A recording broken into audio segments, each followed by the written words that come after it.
Ya, berangkat dari neraca. Saya mau buka usaha nasi goreng. Oke, nasi goreng saya butuh 100 juta. Gede amat bisnis nasi goreng pakai 100. Ya, kurang gede soalnya sumbernya ya benar. Duit 100 juta itu dipakai buat apa? Buat aset ya? Apa aja? Ya beras ya.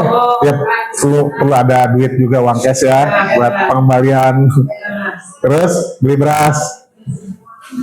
Terus bumbu dan sebagainya. Terus ada juga fix asetnya ya, kompor dan sebagainya. Terus ya total 100. Sumber dananya dari mana?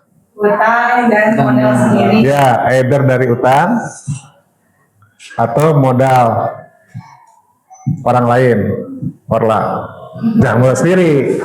Jadi kita cari bisnis jangan keluar duit sendiri ya. Oke, misal ngutangnya 50, sini 50, balance ya 100. Oke. Ini kita ngutangnya ke si A. Ini kita dikasih modal sama si B. Oke. Enaknya berhubungan dengan si A apa?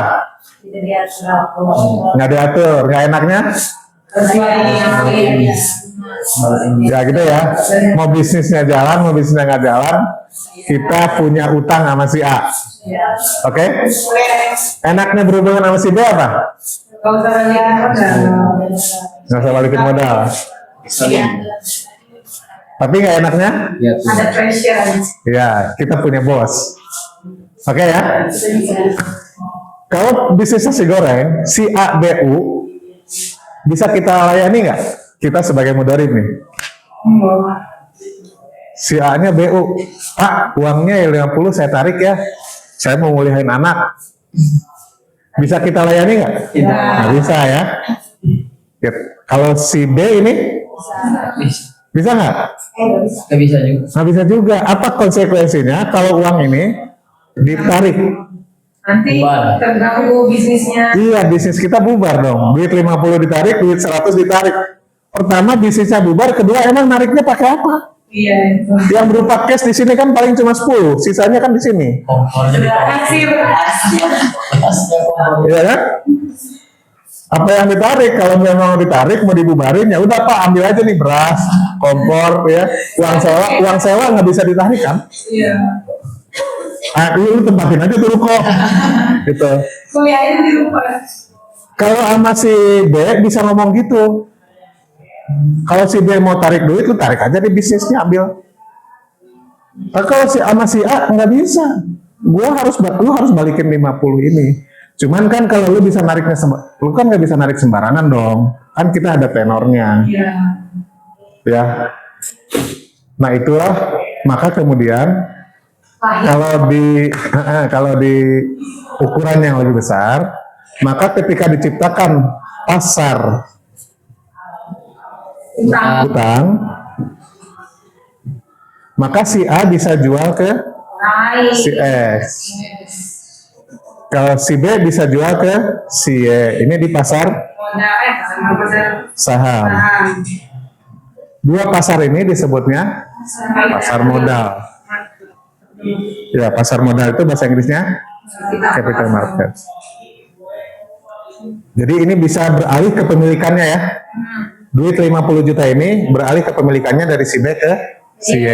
Duit 50 juta utang ini, surat utangnya kan ada ya, bisa beralih dari si A ke si X. Bisnis tidak terganggu.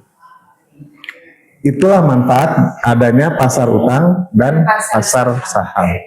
Or collectively disebutnya pasar modal, capital market. Syariahnya gimana? Ini sesuai syariah nggak? Sesuai. Nggak sesuai dong. Utang ada bunganya kan? Kalau modal sesuai syariah nggak? Sesuai. Kalau ini sesuai ya. Kalau ini udah sesuai. Dibagi dividen itu sama dengan bagi hasil kan? Kalau ini udah sesuai syariah. Kalau yang ini nggak sesuai syariah karena ada bunga. Maka kemudian Bahasanya jangan obligasi. Ini kan obligasi ya, atau bonds. Bahasanya diganti jadi Suku. Suku. Ya deh. Kalau ini saham perlu diganti nggak? Jadi Nggak apa-apa kalau saham mah udah sama kan, bukan udah sama. Maksudnya transaksinya udah sesuai syariah. Saya bisa sebagai pemilik modal, seseorang sebagai pengelola modal, kan itu udah sesuai syariah kan, mudharabah. Cuma nanti kenapa ada saham yang sesuai syariah, ada saham yang non syariah, itu lebih ke bisnisnya. Kalau bisnisnya nasi goreng sih sesuai syariah. Tapi kalau bisnisnya rokok, jadi tidak sesuai syariah. Bisnisnya peternakan babi, jadi tidak sesuai syariah. Saya mau bermudharabah, tapi bisnisnya peternakan babi gitu. Nah, itu bukan skema kerjasamanya yang tidak sesuai syariah, tapi produk bisnis.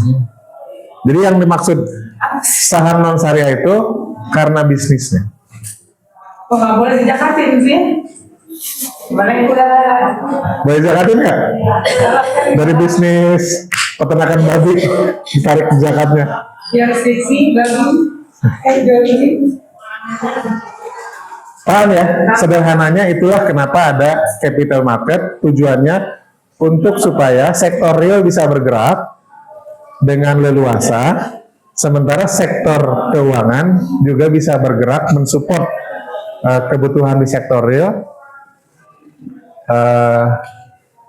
Kayak gitulah. Jadi capital market tujuannya supaya support untuk yang sektor real.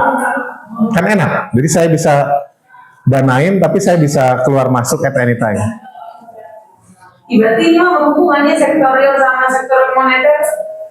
Kemarin di awal bilang nggak ada hubungannya. Siapa yang bilang? Nggak ada hubungannya? Masa sih? Iya jadi berjalan masing-masing. Jadi ada masalah.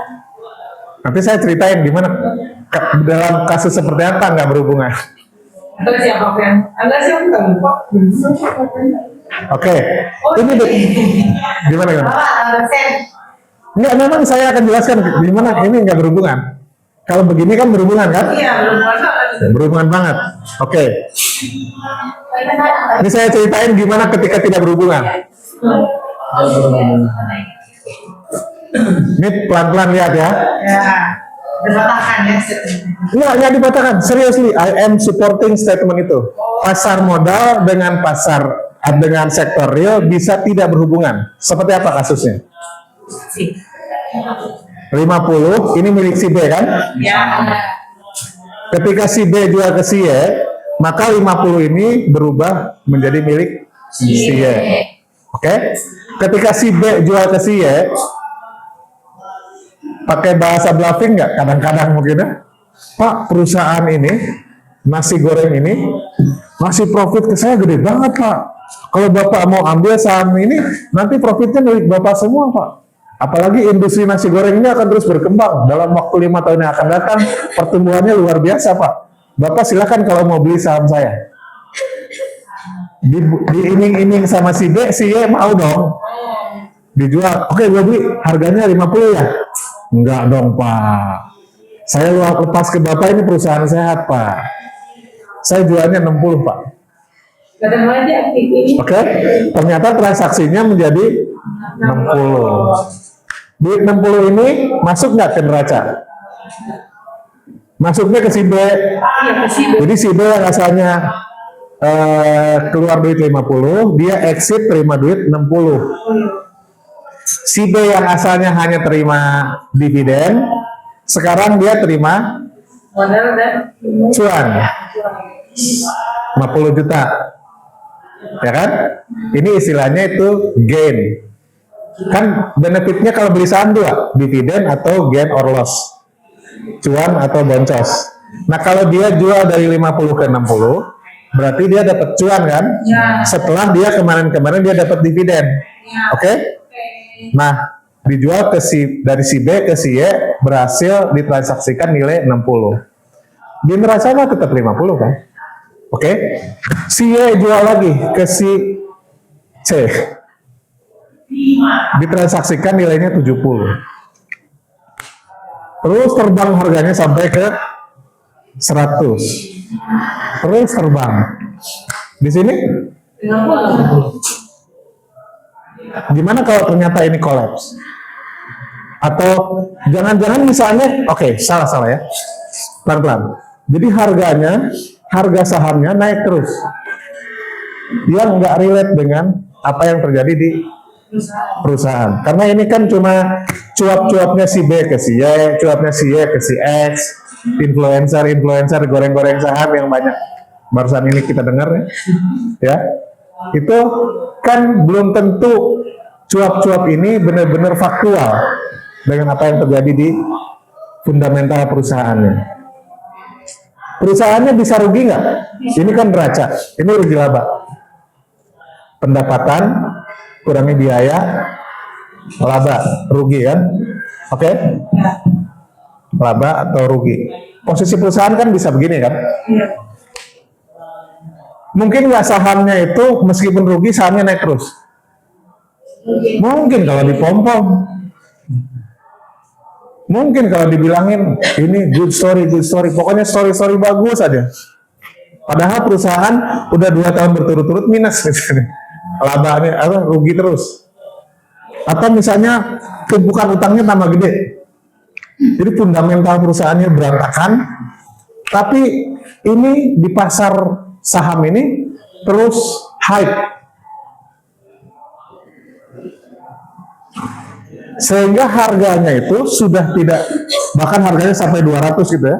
Sementara nilai aset tetap 100 misal. Ini berkali lipat. Kok bisa terjadi begini nggak? Sangat bisa. Sangat bisa. Ini yang mungkin dibilang bahwa pasar saham nggak relate dengan realitanya. Kenapa? Karena orang bertransaksi nggak peduli dengan fundamental bisnisnya.